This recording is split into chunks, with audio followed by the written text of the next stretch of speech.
Iran में चुनाव पूरा हो चुका है और जो राष्ट्रपति चुने गए हैं, वो सुधारवादी बताए जाते हैं। तो ईरान में 2 धाराएँ हैं, दूसरी धारा ज़रा कमज़ोर है, जिसे सुधारवादी कहा जा रहा है।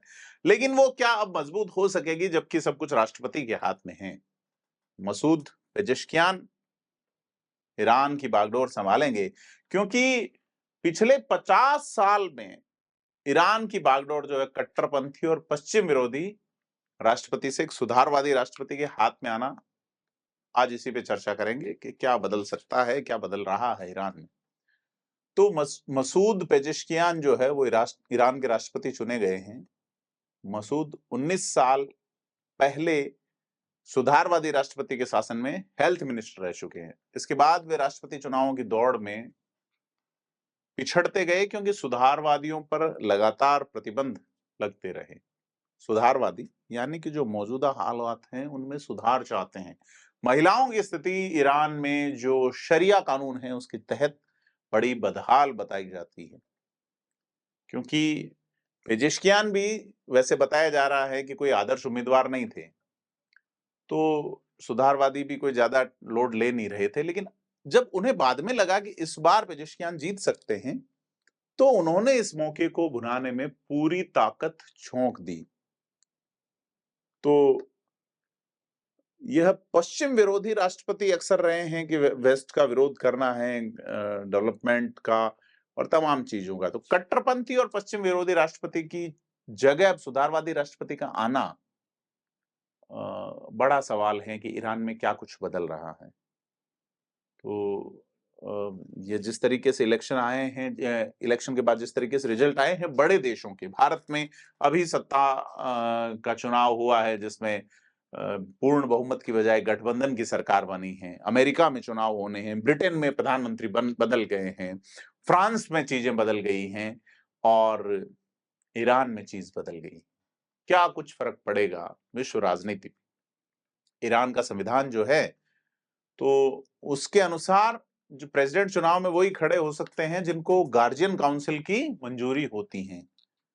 हालांकि उसी काउंसिल पे ये आरोप है कि वो कट्टरपंथियों के प्रति नरम रहती है और सुधारवादियों के प्रति पूर्वाग्रह पालती है।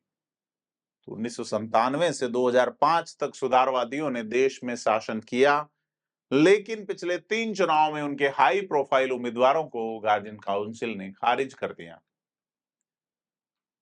उनके अनुसार सिर्फ उन्हीं उम्मीदवारों को मंजूरी दी जाती थी जिन्हें कम लोग जानते थे, जिससे वे अपने रूढ़िवादी प्रतिद्वंदियों की तुलना में पिछड़ गए।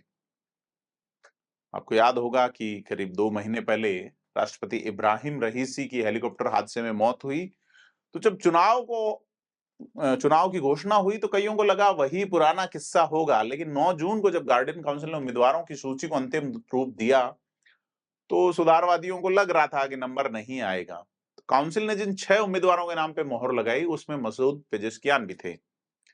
पेजेश्कियान एकमात्र ऐसे उम्मीदवार थे जिनका जो पॉलिटिकल व्यूअरशिप है, पॉलिटिकल विजन जो है, वो सिद्धांतवादियों यानी कट्टरपंथियों से मेल नहीं खा रहा था।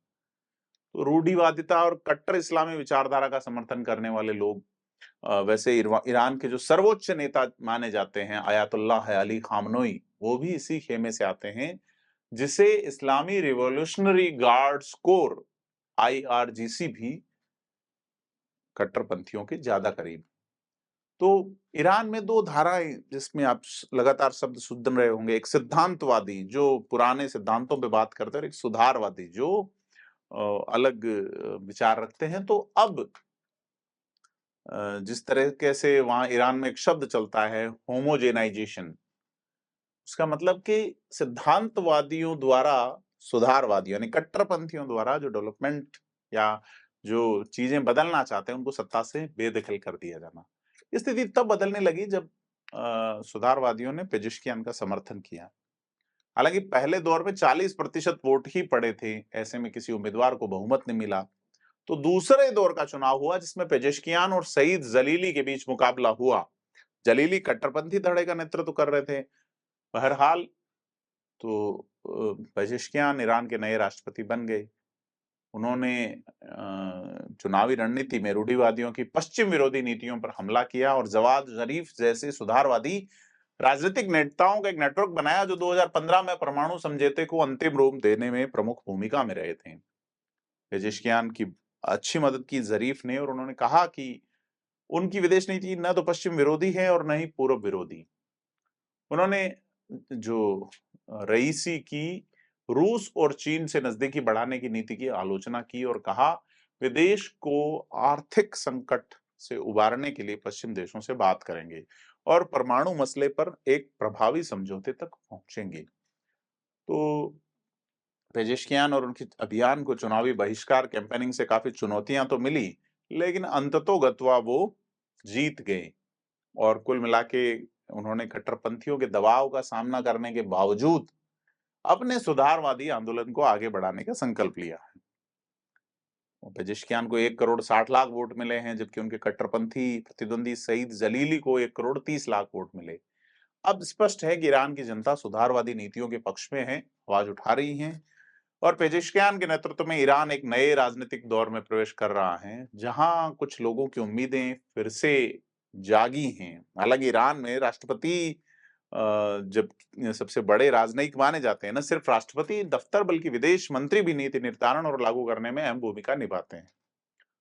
तो 2015 में भी ऐसा ही हुआ था जब मध्य मार्गी राष्ट्रपति हसन रूहानी ने कट्टरपंथियों को परमाणु समझौता स्वीकार करने के लिए मना लिया था और इन कट्टरपंथियों में खुद खामनेई भी शामिल थे। तो यह सारी जो चीजें हैं कि वहां सारा कुछ डिसाइडिंग अथॉरिटी यानी कि सुप्रीम अथॉरिटी तो खामनेई है, लेकिन उनके पास कई रास्ते होते हैं, राष्ट्रपति के पास, प्रशासन के पास, विदेश मंत्रालय के पास, कि वो अपने आस-पास खड़ी कट्टरपंथ की दीवारों को गिराने की कोशिश कर सकते हैं। तो हालांकि सुधारवादियों ने लंबे समय तक भारी राजनीतिक दमन झेला है, राजनीतिक विचारकों की हत्याएं हुई हैं, अखबार बंद हुए हैं, राजनीतिक विरोधियों के खिलाफ बड़ी तादाद में मुकदमे भी चले हैं। तो अब देखना है कि ईरान के सर्वोच्च नेता के दफ्तर यानी कि गार्डियन काउंसिल और सुप्रीम नेशनल सिक्योरिटी गार्ड को प्रभावित करने के लिए उनके पास ताकत है या नहीं, क्योंकि न तो वह स्वतंत्र चुनाव आयोजित कर सकते हैं, न सेंसरशिप बदल सकते हैं। हालांकि मोरालिटी पुलिस जो है वहां पे कि आप अगर शरीयत का पालन नहीं करते हैं तो एक पुलिसिंग है जो कि लोगों को दंड दे सकती है। तो इनके खिलाफ क्या कर पाएंगे पेजेशकियान, यह सारी चीजें हैं। आपको क्या लगते हैं? अगर आप ईरान की राजनीति को समझते हैं तो कमेंट करके बताएं क्या माहौल रहेगा।